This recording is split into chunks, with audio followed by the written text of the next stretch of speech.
très heureux de vous revoir après une semaine. Le Seigneur est bon, le Seigneur est merveilleux. On va partager aujourd'hui, ce soir, une parole d'encouragement pour quelqu'un, probablement dans cette salle, qui a besoin que Dieu l'encourage. Je ne sais pas si c'est ton cas, mais Dieu a besoin d'encourager quelqu'un cet après-midi. Amen. Amen. Je veux dire à quelqu'un, n'abandonne pas. Encore un peu de temps. Et ce que Dieu t'a promis se manifestera. Tu as manqué l'occasion de donner un bon amen. N'abandonne pas juste un peu de temps et ce que Dieu a promis s'accomplira. Amen. Amen. On m'a dit, année de la conquête et de la victoire, l'année n'est pas encore terminée. Amen. Amen. Avec Dieu, s'il t'a promis quelque chose, il le fera. Même si ça tarde, ça s'accomplira certainement. Amen. Alléluia. Amen. Et dans la Bible, au livre de Hébreux, au chapitre 10, il nous a dit ceci. N'abandonne pas. Hébreux chapitre 10. Quelqu'un a trouvé qui me dise Amen. Amen. Hébreux chapitre 10, et nous sommes à partir du verset 32. Hébreux chapitre 10, à partir du verset 32. Lisons la parole du Seigneur. Souvenez-vous de ces premiers jours où, après avoir été éclairés, vous avez soutenu un grand combat. Un grand combat. Au milieu des souffrances, d'une part. Exposés comme en spectacle aux opprobres et aux tribulations. Et de l'autre, vous associant à ceux dont la position était la même. En effet, vous avez eu de la compassion pour les prisonniers et vous avez accepté avec joie l'enlèvement de vos biens, sachant que vous avez dans les cieux des biens meilleurs et qui durent toujours. N'abandonnez donc pas votre assurance, à laquelle est attachée une grande rémunération. Dans d'autres versions, il y a écrit une grande récompense. Car vous avez besoin de persévérance, afin qu'après avoir accompli la volonté de Dieu, vous obteniez ce qui vous est promis. Encore un peu de temps. Celui qui doit venir viendra. Et il ne tardera pas. Et le juste vivra par la foi. Mais s'il se retire, mon âme ne prend pas plaisir en lui. Nous ne sommes pas de ceux qui se retirent pour se perdre, mais de ceux qui ont la foi pour sauver leur âme. Amen. Acclamons la parole du Seigneur.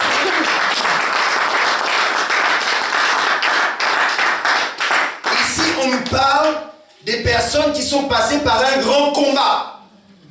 Des personnes qui sont passées par la souffrance. Des personnes qui sont passées par l'opprobre. Des personnes qui sont passées par les tribulations. Des personnes qui sont passées par la tempête. Des personnes qui sont passées par la stérilité. Des personnes qui sont passées par le rejet. Des personnes qui sont passées par l'abandon. Des personnes qui sont passées par l'ignominie. Des personnes qu'on a calomniées. Des personnes qu'on a rejetées. Ici, on parle de toutes ces personnes-là. Et peut-être qu'on parle de toi ici. Amen. Peut-être que durant cette année, Dieu t'a promis quelque chose, mais tu ne l'as pas encore vu. Mais tu es passé par la tribulation, tu es passé par un grand combat, tu es passé par le rejet, tu es passé par l'ignominie, tu es passé par la calomnie, tu es passé par la mort, tu es passé par la maladie. Mais j'ai une bonne nouvelle pour toi cet après-midi, le Seigneur ne t'a pas abandonné. Amen. J'ai une bonne nouvelle pour toi cet après-midi, c'est que Dieu a dit, il a aussi la puissance de l'accomplir. Et il dit ici, n'abandonnez pas donc votre assurance à laquelle est attachée une grande récompense. Frères et sœurs, lorsque tu as l'assurance de quelque chose, il y a une récompense qui est derrière. Amen. Si Dieu te donne une parole et il te dit qu'il fera quelque chose pour toi, si tu as la foi, si tu crois, Dieu le fera. Amen. Amen. Amen. Et il dit, n'abandonnez pas t'attacher une grande rémunération. Le problème aujourd'hui, c'est que nous ne persévérons pas. Nous commençons à marcher, nous commençons à courir, mais après on s'arrête. On s'arrête au chemin. On commence une entreprise, et puis après on dit non, il y a trop de charges, on arrête. On commence une relation, et puis après on dit non, son caractère ne me plaît pas, et on arrête. On commence un travail, on dit le travail, non, il est trop dur, il est pénible, j'aime pas les horaires, et on arrête. On commence quelque chose, et puis on arrête par la suite. Et le problème, c'est qu'il ne faut pas arrêter, parce qu'en persévérant, la rémunération arrive. Amen. Il faut que nous apprenions à voir les situations et les circonstances comme Dieu les voit. Quand Jésus est arrivé, ils attendaient un grand roi, beau comme David, beau comme Saül, fort comme David, mais il est venu comme un charpentier. Et il n'était même pas beau. Ésaïe 53 dit que son apparence n'attirait pas les regards. Alors ils ont jugé par l'apparence. Il n'est pas beau, il n'est pas fort, il n'est pas grand. Et il dit qu'il est le fils de Dieu. Ils l'ont rejeté. Il a dit, Jérusalem, Jérusalem, toi qui tues et qui lapides les prophètes, si tu savais qui t'avait visité, mais tu ne l'as pas su. C'est pourquoi j'irai vers d'autres contrées. Là-bas, ils reconnaîtront qui je suis. C'est pourquoi l'évangile t'a atteint là où tu es, dans ton pays, là où tu étais. L'évangile t'a atteint parce qu'eux, ils l'ont rejeté. Mais toi, tu as fait le choix de le servir. Amen. Amen. Ne jugeons pas selon les apparences. Parce que dans les choses que tu vois, il y a une récompense qui est cachée. Dis Amen. Amen. Et il continue en disant, au verset 36, car vous avez besoin de persévérance après qu'avoir accompli la volonté de Dieu, vous obteniez ce qui vous est promis. Frères et sœurs, la volonté de Dieu est bonne, agréable et parfaite. Il faut que dans ta vie, dans ma vie, nous cherchions la volonté de Dieu. Amen. Parce que si nous marchons selon nos propres voies, nous allons nous tromper, nous allons nous planter et nous commettrons beaucoup d'erreurs. Mais si nous cherchons d'abord la volonté de Dieu, alors nous connaîtrons le succès. Jésus a dit dans Matthieu chapitre 6 verset 9, voici comment vous devez prier. Notre Père qui est aux cieux, que ton règne vienne, que ta volonté soit faite comme elle est faite. Donc il faut que la volonté de Dieu qui est au ciel soit la même et identique à celle qui se fera sur la terre. Et pour cela, il faut que toi et moi allons chercher la volonté de Dieu. Et pour la chercher, c'est ce qu'on appelle l'intimité. C'est passer du temps avec Dieu. Parce que moi, je passe du temps avec Dieu et moi, je connaîtrai sa volonté pour ma vie, pour mes enfants, pour ma femme, pour mon travail, pour mon environnement, pour tout ce qui me concerne. Mais quand je passe du temps avec Dieu, il me révélera des choses cachées. Invoque-moi au jour de la détresse. Je te montrerai des grandes choses, des choses cachées que tu ne connais point. Amen. Un enfant de Dieu qui a une intimité avec Dieu n'est jamais surpris par les événements. Amen. La Bible dit que le juste ne craint pas les mauvaises nouvelles. Pourquoi? Parce qu'il est déjà averti. Amen. Quand la mauvaise nouvelle arrive, il dit, ah d'accord, Dieu m'avait parlé, c'était ça. Et quand Dieu te parle, il te dit aussi comment agir dans la situation. N'est-ce pas? Il te montre la situation et te dit voilà comment agir dans la situation. Et quand tu sortiras de là, tu sortiras victorieux. Amen. Amen. Donc, nous devons chercher la volonté de Dieu. Une fois qu'on la met en pratique, on obtiendra ce qui nous a été promis. Promis par qui? Par Dieu. Et il dit encore un peu de temps. Un peu. Juste un peu. Parce que si tu persévères, il viendra un temps où le un peu va se manifester. Amen. Juste un peu. Attends un peu. Persévère un peu. Résiste un peu. Continue encore un peu. Et tu verras la gloire de Dieu. Amen. C'est l'histoire d'un prisonnier qui voulait s'échapper d'une prison. Il est dans la prison et on lui dit pour t'échapper de la prison, tu dois franchir des murs. Et beaucoup de personnes, en franchissant ces murs, sont revenus parce qu'ils disaient il y a trop de murs. En fait, c'était un piège. Alors, il prend son courage à deux mains, il escalade un mur, il escalade deux murs, au troisième mur, il est fatigué, il dit c'est pas possible, ils avaient raison. Il dit je vais quand même persévérer. Il persévère, il continue, il arrive au 50e mur, il dit c'est trop, ça c'est un piège. mieux vaut que je fasse marche arrière parce que la liberté, s'il est à ce prix-là, je préfère faire marche arrière. Mais quelque chose lui dit continue encore. Dis continue encore. Continue encore. Parce que pendant que tu dis continue encore, dans le monde spirituel, ce que Dieu t'a promis arrive. Dis continue encore. Continue encore. Et pendant qu'il a continué encore, à un moment donné, il arrive au 69e mur. Et au 69e mur, il envoie un qui lui dit non. Fais marche arrière. C'est pas la peine. Parce que moi, tu vois, j'ai franchi tous ces murs avant toi. Et ma conclusion, c'est qu'il faut retourner à la prison. Il n'y a pas d'espoir, c'est un piège. Mais au fond de lui, une voix lui dit, continue encore, dis continue encore. Continue encore. Et pendant qu'il continue encore, il se dit, mais après tout, je n'ai plus rien à perdre. Et quand il escalade le 69e mur, il se dit, je n'ai plus rien à perdre. Et quand il escalade le 70e mur, il découvre la liberté. Il y avait 70 murailles. À la 70e, parce qu'il a persévéré, parce qu'il a cru, parce qu'il ne s'est pas arrêté, il a connu le succès. Amen. Il a connu la libération. Amen. Il est sorti du piège du diable. Frères et sœurs, le diable aussi a des pièges, le diable aussi a des murailles, le diable aussi a des prisons où il espère t'avoir vaincu dans ta mentalité. Si le diable t'a vaincu dans ta mentalité, si le diable t'a vaincu dans ta pensée, tu n'iras loin, tu n'iras nulle part. Parce que le diable commence d'abord à agir dans la pensée. C'est dans la pensée que nous sommes vaincus. Qui dit amen à cela? Amen. Parce que si tu es vaincu dans ta pensée, tu ne pourras rien faire, tu vas être paralysé. Tu ne pourras rien faire. La peur va t'envahir. Parce que ça commence dans la tête. Amen. Le champ de bataille, c'est la tête. Vous savez pourquoi Jésus est mort à Golgotha? Golgotha en hébreu, ça veut dire le crâne. Et la croix a cette forme-là, n'est-ce pas? Et la croix a la forme d'une épée qu'on a enfoncée sur le crâne. Et là, non seulement on a enfoncé la croix sur la terre qu'on appelle Golgotha, qui est le crâne, mais en plus, le sang de Jésus a coulé sur le lieu qu'on appelle le crâne. Comme pour dire que aujourd'hui, si vous faites confiance à Jésus, votre intelligence peut être renouvelée. Amen. C'est-à-dire que le sang de Jésus peut laver tes pensées. C'est-à-dire que si tu pensais négativement, tu peux maintenant penser positivement. C'est-à-dire qu'une attitude mentale négative, tu auras une attitude mentale positive.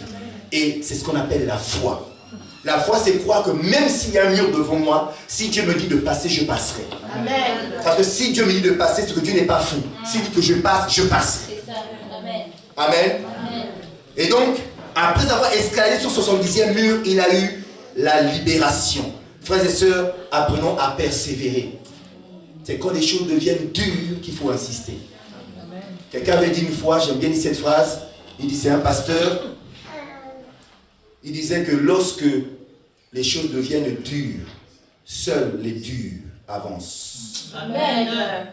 Les lâches reculent, les peureux reculent. Mais quand les choses deviennent dures, seuls les durs avancent. Ça veut dire quoi? Il n'y a que les têtus qui avancent. Le Seigneur cherche des têtus dans la foi. Que quand Dieu te dit c'est vers, c'est vers. Dieu te dit escalade la montagne, tu escalades la montagne. Dieu te dit fais le tour, tu fais le tour. Parce que celui qui a la foi est comme un fou. Tu ne marches pas selon les raisonnements de ce monde, mais tu marches par la parole de Dieu. Amen. Amen. Et donc encore un peu de temps. Encore un peu de temps. Celui qui doit venir, viendra. On nous dit toujours que Jésus revient bientôt, n'est-ce pas? Mais il y en a qui disent, bon, comme on ne le voit pas, donc mangeons et buvons, demain nous mourrons. Mais Jésus viendra bien un jour. On dit qu'il viendra comme un voleur. Chercher qui? Ceux qui sont préparés, son épouse, et partir avec eux. N'est-ce pas? Et quand il viendra, il cherchera les personnes dont la robe sera sans tache ni ride, dont la robe sera nettoyée, sera lavée, sera sanctifiée, sera purifiée. Donc tu es le temple du Saint-Esprit. Veille chaque jour à ce que ta robe soit blanche. Dis Amen. Amen. Il faut que ta robe soit blanche, elle soit nettoyée, elle soit bien repassée. Parce que lorsqu'on fait un mariage, la mariée s'assure que sa robe n'a même pas une ride. La mariée s'assure que sa robe est immaculée, c'est-à-dire qu'elle n'a même pas une tache. Je n'ai pas vu une mariée accepter de partir devant le maire ou devant le pasteur avec une tache rouge ou verte sur la robe. Jamais. Elle a dit là, il faut trouver quelque chose. Amen. Il faut trouver une solution parce que moi, aller comme ça, avec des taches sur ma robe, je n'accepterai pas. Qui accepterait ça? Personne. Et Jésus aussi, quand il vient, c'est pour chercher une église sans tache ni ride. Encore un peu de temps un peu de temps, celui qui doit venir viendra et il ne tardera pas. Et il dit, le juste vivra par la foi. Mais s'il se retire, mon âme ne prend pas plaisir en lui. Nous ne sommes pas de ceux qui se retirent pour se perdre, mais de ceux qui ont la foi pour sauver leur âme. Et le juste vivra par la foi. Et j'aime Habakkuk qui dit que le juste vivra par sa foi. Pas la foi de ton pasteur, pas la foi de ta femme, de ton mari, pas la foi de tes enfants, mais par ta foi. Amen. Apprends à reposer sur ta foi. Quel est ton niveau de foi? Quel est ton degré de foi dans la parole de Dieu? As-tu suffisamment confiance en la parole de Dieu? Parce que si tu as confiance en cette parole, ta foi augmentera. Et quand tu vas l'expérimenter, tu verras qu'elle est véridique, ta foi va encore augmenter. Frères et sœurs, le témoignage est là pour augmenter notre foi. Le témoignage est là pour augmenter notre foi. Témoigne de ce que Dieu fait dans ta vie. Amen. Tu fais des merveilles, dis-le. Même la plus petite chose, te réveiller, c'est un miracle. Amen. Si nous sommes là, il y en a qui ne sont pas réveillés, on dit ça par habitude, mais c'est vrai. Il y a des gens qui sont sous assistance respiratoire. Ils n'arrivent pas à respirer. Il faut qu'on les assiste pour respirer. Il y a des gens qui n'arrivent pas à manger. Il faut qu'on les assiste. On met un appareil pour qu'ils puissent prendre même de la soupe. Parce qu'il n'arrive pas à prendre une cuillère de lui-même. Il n'arrive pas. Frères et sœurs, si tu es là cet après-midi, c'est par grâce. C'est par grâce. Si tu respires, c'est par grâce. Si tu marches, c'est par grâce. Il y a des personnes, pour marcher, il faut les porter. Il leur faut un fauteuil. Mais toi, tu marches avec tes pieds, c'est par grâce. Bénis le Seigneur chaque jour parce que tu es valide. Parce que tu marches, parce que tu parles, parce que tu manges, parce que tu sautes, parce que tu peux dormir, tu peux respirer. Bénis le Seigneur pour tout ce qu'il fait dans ta vie. Parce que tes yeux peuvent voir ton père, ta mère, tes enfants, tes bien-aimés, tes yeux peuvent voir et contempler la création de Dieu, contempler le ciel, les étoiles, la lune, la terre, la nature, tes yeux peuvent voir. Alors rends grâce à Dieu parce que tes yeux voient, tu as des yeux, tu vois, tu as une bouche et tu parles, tu as des oreilles et tu entends, tu as des narines et tu respires. C'est la grâce, c'est la faveur de Dieu.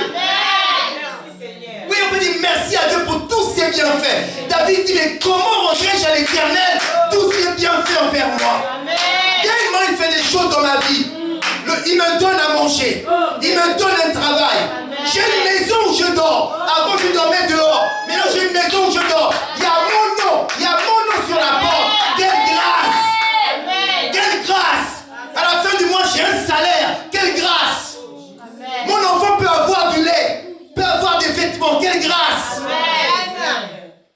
Il me manque peut-être, ma situation administrative n'est peut-être pas réglée, mais je mange, mais je bois, mais je peux louer Dieu. C'est une grâce. Le plus important c'est quoi? C'est de louer Dieu pour ce que tu es. Oui, il a fait les promesses. On deviendra, nous serons, c'est vrai. Mais pour l'instant, apprécie ce que Dieu fait dans ta vie. Apprenons à apprécier les petites choses. Même 1 euro peut te rendre heureux. C'est la vérité. Même 1 euro peut te rendre heureux.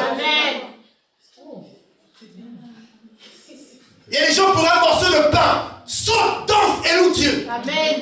Il y en a qui prennent le pain et qui le jettent à la poubelle. Mais il y en a d'autres pour un morceau de pain sont heureux. Il y en a pour une paire de chaussures, ils bénissent le Seigneur. Il y en a pour une robe, loue Dieu.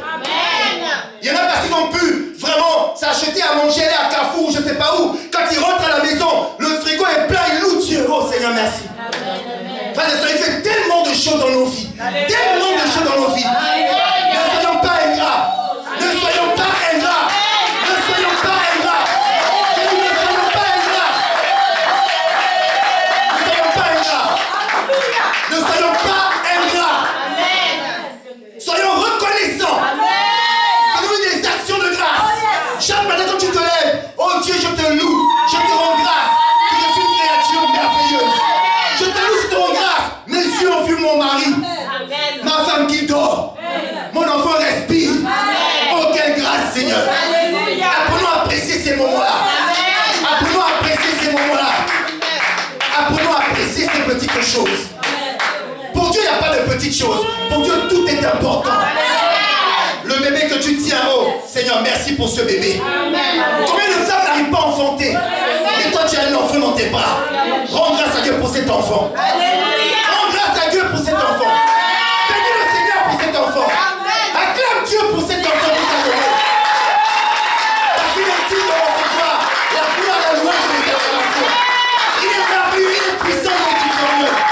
Acclame Jésus de Nazareth. Alléluia. Juste un peu de temps. Dis un peu de temps. Ce que Dieu t'a dit va arriver. Amen. Non, tu n'as pas dit un peu de temps. Dis un peu de temps. Un peu de temps, c'est un acte prophétique que tu fais maintenant. Dis un peu de temps. Parce qu'il faut que ta maladie entende que dans un peu de temps, la guérison viendra. Il faut que la mort entende que dans un peu de temps, la résurrection se fera. Et vous mangerez les meilleures productions de ce pays. Encore un peu. Juste un peu de temps. Just a little while. Juste un peu de temps. Juste un peu de temps. Ce que Dieu t'a dit va s'accomplir. Merci Seigneur, merci. L'année 2018 n'est pas finie. Allez de là. Et de là. Dis-le bien. Allez de là. Et de là. Acclame le Seigneur. Tu as raison de l'acclamer. Tu as raison de l'acclamer. Parce que dans peu de temps, il t'a réalisé ce qu'il a promis dans ta vie. Tu as raison de l'acclamer. Tu as raison de l'acclamer. Tu as raison de l'acclamer. Il est digne de gloire et de louange. Il est digne d'honneur, il est digne de recevoir les acclamations et la louange. Est-ce que Dieu est un menteur? Non. Jamais. Que Satan entende ça. Est-ce que Dieu est un menteur? Non. Que le maire de Lyon entende ça. Est-ce que Dieu est un menteur? Non. Que ta maladie l'entende. Est-ce que Dieu est un menteur? Non. Que le chômage l'entende. Est-ce que Dieu est un menteur? Non. Que la préfecture l'entende. Est-ce que Dieu est un menteur? Non. Que l'université l'entende. Est-ce que Dieu est un menteur? Non. Que le célibat l'entende. Est-ce que Dieu est un menteur? Non. La Bible dit, Dieu n'est pas un homme pour Mentir. ni un fils de l'homme pour ce Mentir. ce qu'il a dit, il le fera. Acclame ton Dieu. Il le fera, il le fera. Amen. J'aime un homme. Il s'appelle Jabez. Jabez veut dire la douleur, la souffrance. Quand sa mère l'a enfanté, à l'époque, il n'y avait pas la péridurale. Quand la contraction a commencé, c'est hey, Amanangai. Hey, mon Dieu. Aïe, ça arrive, chérie, ça vient. Mais qu'est-ce que je peux faire? Rien. Hey, ça commence. Et là, quand on t'attrape les mains, papa donne la main, maman écrase les doigts de papa. Tellement ça fait mal. La contraction se manifeste. Elle a tellement souffert. Elle a commencé peut-être les contractions à minuit. Et c'est à minuit le jour d'après qu'elle a enfanté Jabez. Elle a dit, excusez-moi, état civil, l'enfant là, je vais l'appeler douleur.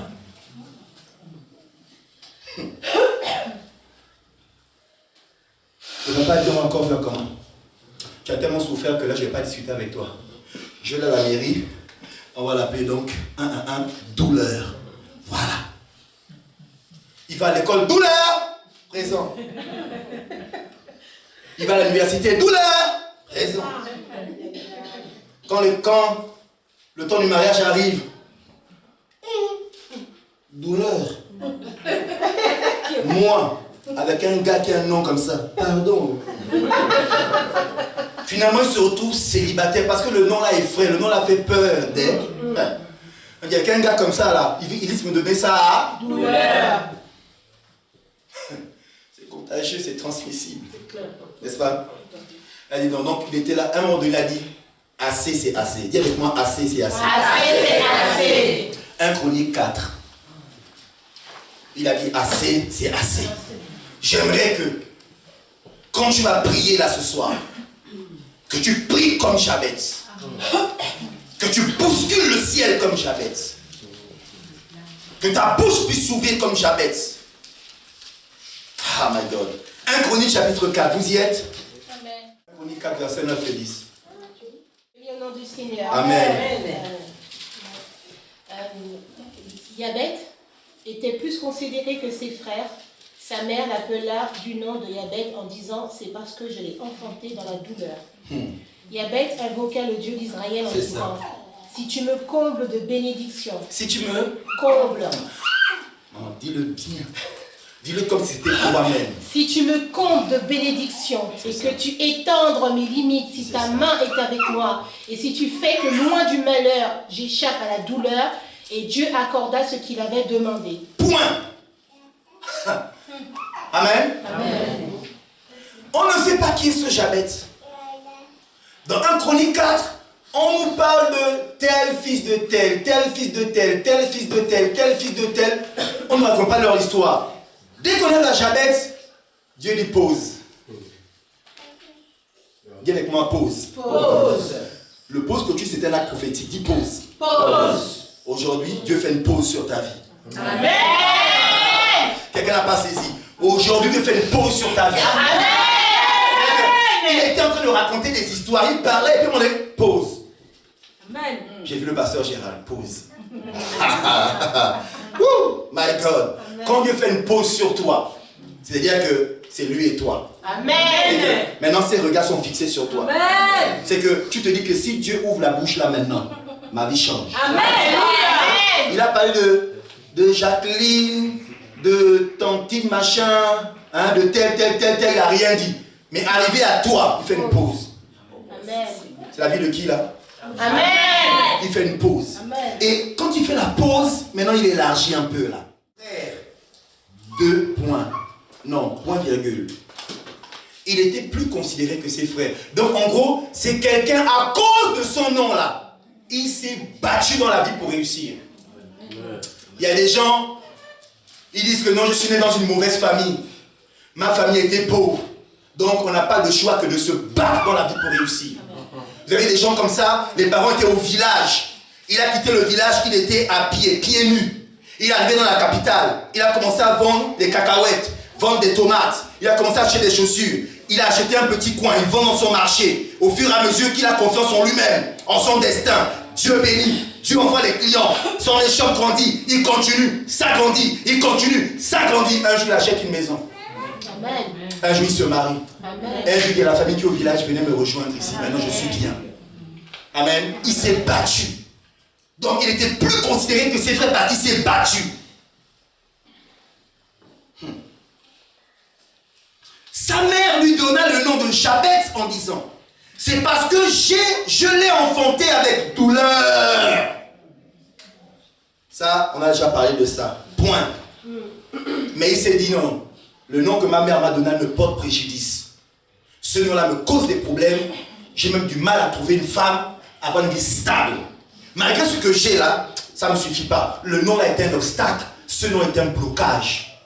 Je ne sais pas le nom que Satan veut mettre sur toi, qui est un blocage, un obstacle.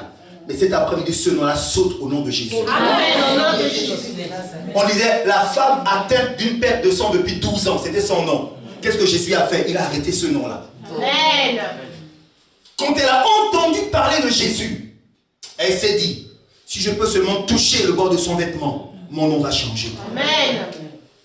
Le nom de cette femme a changé. C'était la femme atteinte d'une perte de sang depuis 12 ans. C'est non, madame distinguée.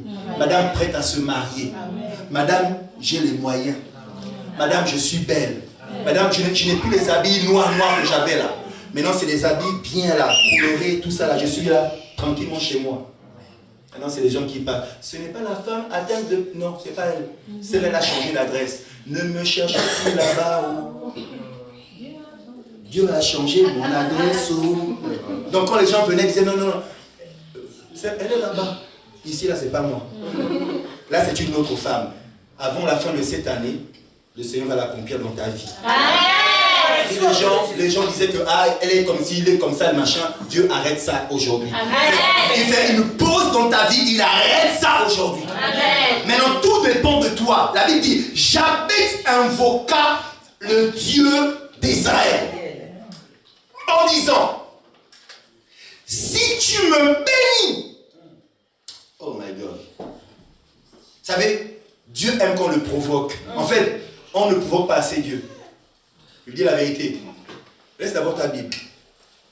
On ne provoque pas assez Dieu. On vient, Seigneur, tu as vu le problème d'argent que j'ai là. Je n'arrive pas à payer les factures, c'est difficile. Les enfants n'ont pas le lait. Oh Seigneur, la femme là, vraiment, c'est compliqué. Le mari là, vraiment, c'est dur. Je ne sais pas comment faire pour changer. Il est têtu. Je n'arrive pas. Seigneur, les études que j'ai fait là, je vais me changer de branche. Parce que j'ai essayé là-bas, ça ne marche, je vais faire autre chose. Seigneur, vraiment, la maison que tu m'as donnée là, vraiment, Seigneur. Je n'arrive pas. Je n'arrive pas. C'est dur. C'est dur. Oh, Jésus. Tu es où? Jésus? Jésus? Tu es quelque part? On est comme ça. C'est vrai, on a des prières comme ça, là, on aime faire ça quand on est seul. Quand tu es seul, là, tu te caches. Seigneur, regarde, la paire de chaussures, là, depuis. Même quand je marche, je de marcher comme ça, je glisse les pieds. Parce que si je lève le pied, là, hey! Jésus fait quelque chose. Jabez avait fait la prière, là, et rien n'avait changé. Mais un jour, il a dit, aujourd'hui là. Non, pendant que je disais, j'aimerais que le Saint-Esprit te remplisse d'un feu, d'une audace. Il dit, si tu me bénis aujourd'hui. Non, il y a quelqu'un qui a la foi dans cette salle qui a dit aujourd'hui. C'est qui a dit aujourd'hui? Si tu me bénis aujourd'hui et que tu étendes mes limites. Fais ça. Il a lâché les limites. Tu vois ça? En fait, Jabez a vu que son Dieu était un Dieu qui n'a pas de limites. À gauche, à droite, devant, derrière, il étend ses limites. Il a dit à Abraham, mets-toi sur la montagne. Regarde tout autour. Tout ça, c'est à toi. Hey! Il dit, non, jusqu'à ce que tes yeux ne puissent voir là-bas au bout. Au sud, à l'est, à l'ouest, je te le donne à toi et à ta descendance. Il dit, si ce n'est pas suffisant, on dit que ta femme est stérile. Je fais pause sur ta vie aujourd'hui. Je vais exploser la stérilité. L'année prochaine, à la même heure, elle aura un fils. Il s'appellera Isaac. Alléluia. Et donc, quand tu auras un fils, Abraham, regarde les étoiles et compte si tu peux. Oh my God. 1, 2, 3, 4. Non, je n'arrive plus. Je n'arrive plus. Non, continue. 1 million, 2 millions. Je n'arrive plus. Je n'ai plus les nombres. Seigneur, après milliard, c'est quoi? Amen. Quand Dieu dit qu'il va te bénir, ne le limite pas. Amen. Quand Dieu dit qu'il va te bénir, ne le limite pas. Amen. Il y a un roi qui a fait une erreur. Élisée lui a dit, prends la flèche, tape au sol, aussi longtemps que tu peux, et tu auras la victoire sur tes ennemis. Le roi a pris la flèche, 1, 2, 3, et il s'est arrêté. Élisée lui dit, mais c'est tout? C'est à ce niveau-là que tu limites ton Dieu. À 3. Ok. Donc tu n'auras que 3 victoires sur tes ennemis. Et puis après ils vont te vaincre. C'est nous qui limitons Dieu. Amen. Je sors de là. C'est ça. C'est nous qui limitons Dieu. C'est qu'il te dit, prends la fête, tu tapes, tu tapes, tu tapes, tu tapes, tu tapes, tu tapes, tu tapes, tu tapes, tu tapes, tu tapes, tu tapes. Jusqu'à Dieu te dira, non, non, c'est bon, c'est bon. C'est bon, c'est bon. Alléluia. Tu tapes, tu tapes, tu tapes, tu tapes, tapes. Fais toute cette prophétie, tape. Tape, tape, tape, tape. Alléluia. Il ne faut pas limiter Dieu. Il ne faut pas limiter Dieu. Si Dieu te dit, je te donne une maison, ne commence pas à rêver sur une cabane. Non, non, non, je refuse. Hein? Ils ont les châteaux. Mm. Tu veux un million. Il te sera fait selon ta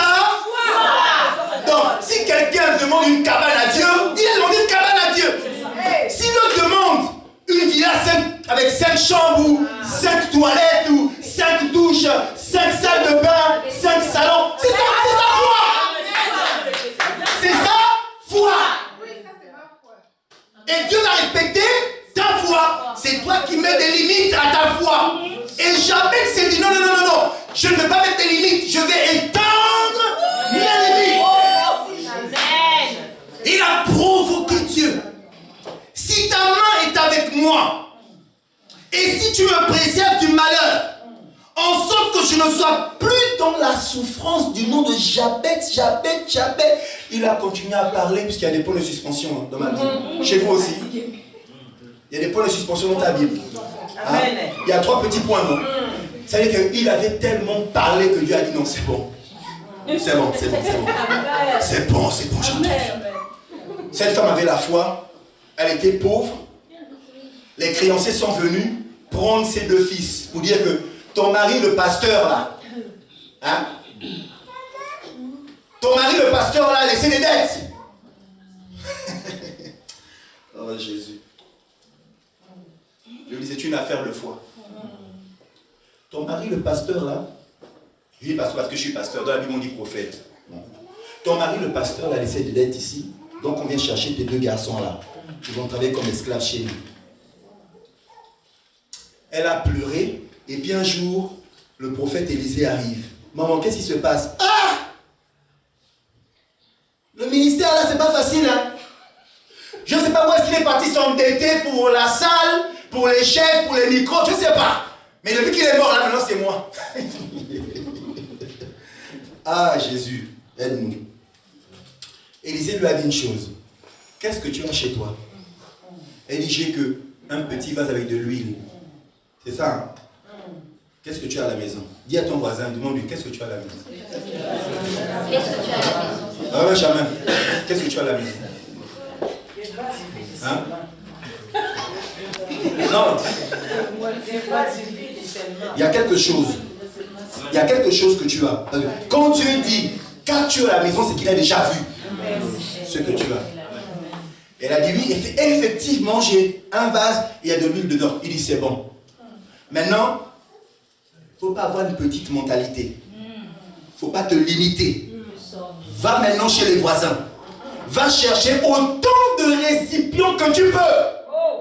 Selon ta foi. Va chercher et tu reviens. Et elle est allée, elle s'est dit non.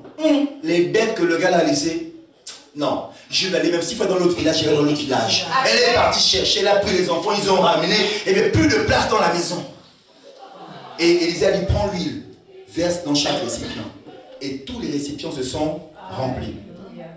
Et quand il n'y avait plus de récipients, elle a fait selon sa foi. Et Élisée a dit, c'est bon, prends une partie. Ça veut dire qu'elle avait tellement pris de récipients qu'une partie suffisait pour régler les dettes que le mari avait laissées. Bon, dites-moi, avec le reste là, elle a fait quoi? Hein? Elle a vécu avec ça. C'est qu'elle a frotté sur le corps, elle est restée là. Elle a vendu. Elle a vendu. Et quand elle a fait son commerce, maintenant, les mêmes personnes qui lui ont donné le vase gratuitement venaient acheter le vase pour payer leur vase. Vous comprenez comment Dieu est? Amen. Ça, la Bible dit que il peut même tourner le cœur de ton ennemi en ta faveur. Amen. Celui qui te poursuit, qui te fait la guerre là. Dieu peut faire que la même personne vienne te bénir. C'est que Dieu l'attrape et Dieu dit va bénir cette personne. Amen. Quelqu'un n'a pas encore expérimenté ça? Et donc, les gens venaient chez elle. J'ai besoin de mon récipient. Non, c'est pas comme ça. Tu as combien? Ah, j'ai 2 euros. 2 euros. On sort la petite bouteille. Toi, tu as combien? 10 euros. Lui donne-lui pour 10 euros. Toi, tu as combien? 100 euros. Donne-lui pour 100. Voilà. Et puis, il y avait l'autre enfant. Eh, dis donc, Dieu est bon, hein. Eh, tu vois la PlayStation qu'on m'a acheté là? Moi, je vois déjà ma chambre, hein. Ah non, moi, je vois déjà mon lit, hein. Il y a trop d'argent là. Et l'argent rentrait. On a un Dieu qui bénit. Amen. La bénédiction de l'Éternel enrichit, elle ne se fait suivre d'aucun chacun. Et la bénédiction de l'Éternel est venue sur cette femme et la vie de cette femme a changé. Jabez a crié à Dieu. Et cet après-midi, ma soeur, mon frère, il n'est pas encore trop tard. Amen. Nous sommes le 9 décembre 2018. Aujourd'hui, le 9 décembre 2018. Il reste 22 jours avant le Gingong du 31 décembre. Amen. Eh, maman Ishalem de me oh Jésus, tu peux me donner ce que tu m'as dit là. C'est ça la vérité. Seigneur, ce que tu m'as montré là, oh Seigneur, tu m'as dit aller de conquête de la victoire. Ce n'est pas encore fini. Oh Jésus, si tu peux le faire. Jabez a dit là aujourd'hui, là, Dieu d'Israël, si tu me bénis. Et la Bible dit, et Dieu accorda ce qu'il avait demandé. Point. Qui aimerait que Dieu puisse dire, et Dieu accorda à Pasteur Gérald ce qu'il avait demandé. Point. Amen. Amen. Amen. L'église est un lieu où on a comme l'impression qu'on vient par habitude. Cette prédication, c'est pas moi qui avais dit. Je ne devais même pas être là. En fait, ce que je vous dis là, ça vient comme ça coule tout seul. Amen. Depuis le matin, je lutte. Seigneur, je dois dire quoi? Il me dit, ouvre la bouche, on parle. Lis Hébreu. Donc, depuis que tout ce que je suis en train de vous dire là, c'est le Saint qui me dit de te dire ce qui est en train de sortir. Donc, en d'autres termes, Dieu dit qu'avant la fin de l'année 2018, encore un peu, c'est-à-dire 22 jours. Amen. Et quand on dit 22 jours, c'est le couloir est ouvert. Ça peut se passer à l'instant même. Ça peut se passer à l'instant même. Selon ta foi. Le travail, tu peux le changer comme ça. Selon ta foi. Alléluia. Il avait dit non. Mais là maintenant, on peut dire oui. Même si on avait pris quelqu'un d'autre, ils vont trouver que ah non, l'autre a un problème. Non. Finalement, ta candidature est meilleure. C'est toi qu'on va venir chercher pour toi. Reçois. Tu viendras témoigner. Ta candidature, c'est la meilleure. C'est toi qu'on va prendre maintenant. Pas quelqu'un d'autre. Si tu me bénis, j'aime ces paroles. Et Jabez c'était quelqu'un de déterminé. Tellement l'a insulté, tellement l'a humilié, tellement il s'est battu par lui-même. Il s'est dit là maintenant, le seul recours, c'est le Dieu d'Israël. Et tu es au bon endroit, tu es au bon moment. Et le seul recours pour ta situation, c'est le Dieu d'Israël. Et c'est le Dieu d'Israël qui va changer quelque chose entre le 9 et le 31. 22 jours. Amen. 22 jours où tu vas te prendre au sérieux. Tu vas prendre ta prière au sérieux. Si quelqu'un te dérange, ne me dérangez pas. Là, je suis en communication avec le Dieu d'Israël. Ma situation doit changer. L'avocat doit trouver une solution. Il doit se débrouiller pour comment tout se passe. Merci Seigneur. Pour t'attendre ce qu'elle reçoit au nom de Jésus. Amen. Ils ont dit que c'est fini. Il n'y a plus rien à faire. Ils sont déjà. Depuis 4 jours, Lazare est dans le tombeau. 4 jours. Jésus a dit, cette maladie n'est pas pour la mort, mais c'est afin que les œuvres de Dieu se manifestent et que Dieu soit glorifié. Amen. Merci Père éternel. Il est où Lazare? Il est mort? Non, il dort. Merci Jésus. Il dort. C'est une affaire de perspective. Pour les hommes, Lazare est mort. Pour Jésus, Lazare dort. Parce que Jésus a la puissance. Jésus a le pouvoir de ressusciter les morts. Amen. Et Jésus s'est présenté devant le tombeau. Il leur a dit rouler la pierre. Et quand ils ont roulé la pierre, Jésus a dit Matthieu sort. C'est ça? Lazare. Jésus était précis. Donc ta prière soit précise. Amen. Parce que si Jésus avait dit mort, sortez, tous les morts devaient sortir. Parce que Jésus est Dieu. Oui, Jésus est Dieu. Donc s'il n'avait pas précisé le nom, tous les morts disent ah, ça c'est la voix du Seigneur, on sort du tombeau. Il a dit non Lazare. Parce que sinon là, ils vont devenir malades tous ces jours-là. Ils vont fuir dans tous les sens. Déjà, quand Lazare est sorti du tombeau, on dit Lazare est sorti avec les bandelettes. Ils ont pris tous la fuite. On n'a jamais vu un mort comme ça qui sort du tombeau. Et quand les gens verront ta bénédiction, Ils diront c'est toi ou c'est pas toi. Amen. Hein? Ils diront c'est toi ou c'est pas toi. Amen. Mais tu as touché à quoi? Non, c'est pas j'ai touché à quoi, j'ai touché à qui? Amen. Hein? J'ai touché à qui? J'ai touché Jésus. Donc quand ta bénédiction va venir, ne t'effraie pas, n'aie pas peur. Ce sera l'apparence d'un mort vivant qui arrive. Mais quand on va délier, quand on va le délier, vous savez, c'est comme à Noël, n'est-ce pas? À Noël, le cadeau est caché. Il y a l'emballage et il y a les fils autour. L'enfant s'en fiche de l'emballage, tout ce qu'il y a là. L'enfant, il regarde comment l'enfant déchire. Il déchire dans tous les sens. Papa, fais attention, papa. Non! C'est la vérité. C'est ça, non? Quand ta bénédiction viendra, tu vas être comme un enfant, tu vas déchirer le paquet de reçois le nom de Jésus. Et quand tu vas ouvrir le paquet, même si tu ne parles pas en langue là, tu vas dire non, Dieu est bon. Non, tu diras Dieu est bon. Éphésiens 3, verset 20 dit quoi? Il donne au-delà de ce que tu peux penser et même imaginer. Waouh! Waouh! En fait, tu as imaginé une maison avec 3 chambres. Attends, tu as imaginé un immeuble. Tu as imaginé un immeuble qui te donne une cité. N'est-ce pas? Dieu est puissant. En fait, parce qu'on a mis dans l'église la culture heureux les pauvres en esprit, car ils hériteront le royaume. Et quand ils sont arrivés en Afrique du Sud, les bourses, ce sont les Hollandais. Ils ont dit, mais l'Afrique du Sud est tellement riche en diamants et en or, si on ouvre les yeux à ces gens-là, ils vont nous chasser.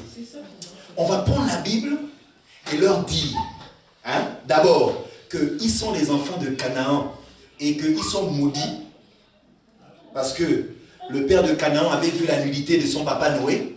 Donc quand Noé a maudit, il a maudit le fils Canaan, le petit-fils Canaan. Et Canaan, c'est la lignée des couches. Couches, c'est les Kémites. Kémites, ce sont les Africains, c'est les Noirs. Donc, vous êtes maudits, premièrement. Deuxième chose, mais si vous allez au ciel, heureux les pauvres. Ils enlèvent en esprit. Heureux les pauvres, car ils hériteront le royaume. Donc les pauvres ont dit, ah! Donc on va rester humbles, les pauvres, comme ça, on va travailler pour eux. On va aller chercher les diamants et on va leur donner. Notre situation ne va pas changer. Eux, ils auront des belles maisons, ils seront bien, ils vont bien vivre. Ils vont nous taper encore avec le fouet que, ah, tu n'as pas assez creusé. Hey! La mentalité. L'Afrique doit sortir de cette aliénation mentale. Ne faire aucune considération de personne. Dieu a donné l'intelligence, que tu sois rouge, que tu sois jaune, que tu sois noir, que tu sois blanc. Dieu a donné à l'homme l'intelligence. Maintenant, c'est à toi de prendre l'intelligence et de l'exploiter. Pour dire que les diamants qui sont sur mon territoire, c'est moi qui vais les exploiter. Et j'aurai les dividendes, les royalties qui vont avec. Je vais vivre bien avec. Amen. C'est fini qu'on me montre que non, heureux les pauvres en esprit. Jésus a dit, le voleur ne vient que pour voler, égorger et détruire. Mais moi je suis venu afin que vous ayez la vie et la vie en abondance. Et quand il a dit c'est la vie de Zoé, Zoé c'est l'abondance. N'est-ce pas? Pierre a dit à Jésus, j'étais un homme d'affaires. Je faisais le commerce. Je gagnais beaucoup d'argent avec la pêche. Tu m'as dit, viens, suis-moi. Ok. J'ai laissé ma femme là-bas. J'ai laissé des employés là-bas. Il y a des factures à payer là-bas. J'ai des enfants à nourrir là-bas. J'ai une famille que j'entretiens, moi, Pierre. Je ne suis pas le seul. Hein. Jacques et Jean que tu vois là aussi, les filles de Zébédée, on était ensemble. On travaillait à la pêche. Maintenant, tu t'as dit, suivez-moi. Ok. On gagne quoi? Hein? On gagne quoi? Donc, n'aie pas peur de dire à Jésus, j'ai tout abandonné pour te suivre. Ah, papa, dans l'affaire là, je gagne quoi? Jésus a dit, tu as bien fait de poser la question. Tu auras ici-bas. Bon, je commence d'abord, tu auras la vie éternelle. Ça c'est en haut, c'est bon, c'est acquis. Mais maintenant ici-bas, tu auras des pères, mères, maisons, terre. Ça c'est pour moi. C'est Jésus qui a dit. Amen. Amen. Bon, là, il n'y a pas la foi, là-bas, il y a la foi. Tu dis Amen. Amen. Il y a la foi ici, donc tu dis Amen. Amen. Ne limitons pas Dieu. Amen. Mon message pour toi ce soir, ne limite pas Dieu. Quand Dieu se présente à toi et il te dit, que veux-tu que je fasse? Ne limite pas Dieu. Et le Seigneur dit, moi je suis là depuis 38 ans, il n'y a personne pour m'amener dans l'eau. Quand l'ange vient remuer l'eau, le sourd voit de l'eau et il court. Mais moi là, le pauvre, 38 ans, je suis là. 38 ans, oh Dieu, tu es où? Dieu est à côté de lui. Jésus lui a dit, que veux-tu que je fasse pour toi? Jésus était précis. Il a commencé à trop. J'ai dit, arrête. Prends ton lit, lève-toi et marche et pars. Amen. Amen. Donc si tu commences à trop parler, Jésus va te surprendre. Hein? Si tu commences à trop parler, il va dire, arrête de parler. Voilà ton miracle. Quelque chose pour toi. Amen. Amen. Les projets que Dieu a pour toi, c'est des projets de paix et de bonheur, un avenir et de l'espérance. Ne limite pas ton Dieu. Quand il te dit, que veux-tu ma fille? Ne te limite pas. Maintenant, c'est à Dieu de te surprendre à sa manière et au temps qu'il a fixé. Et le temps qu'il a fixé est ouvert. Du 9 décembre au 31 décembre. Je prédis qu'avant le 31 décembre, que le Dieu fasse dans ta vie ce qu'il a préparé, ce qu'il a dit pour toi. Ce que tu n'as pas encore vu en janvier, ce que tu n'as pas vu en février, ce que tu n'as pas vu en mars, ce que tu n'as pas vu en avril, ce que tu n'as pas vu en mai, ce que tu n'as pas vu en juin, ce que tu n'as pas vu en juillet, ce que tu n'as pas vu en août, ce que tu n'as pas vu en septembre, ce que tu n'as pas vu en octobre, ce que tu n'as pas vu en novembre, que tu le voies en décembre. Seigneur, le ciel est ouvert et je prophétise maintenant que ce que tu as dit au début d'année, année de la conquête et de la victoire, que tu as dit à ta fille, à ton fils, le ciel est ouvert. Voici maintenant qu'il entre, Seigneur, par la foi. Tu dis, mon juste vivra par sa foi. Que ceux qui persévéreront jusqu'à la fin, que à notre persévérance s'attache une rémunération. La rémunération arrive avant la fin de cette année. Seigneur, que ma soeur puisse témoigner. Amen. Que mon frère puisse témoigner. J'ai entendu la parole. Et comme Jabez, j'ai prié. J'ai dit à Dieu, si tu me bénis, si tu es dans mes limites, si ta main est sur moi, oh my God, je crois, Seigneur. Et en parlant ainsi,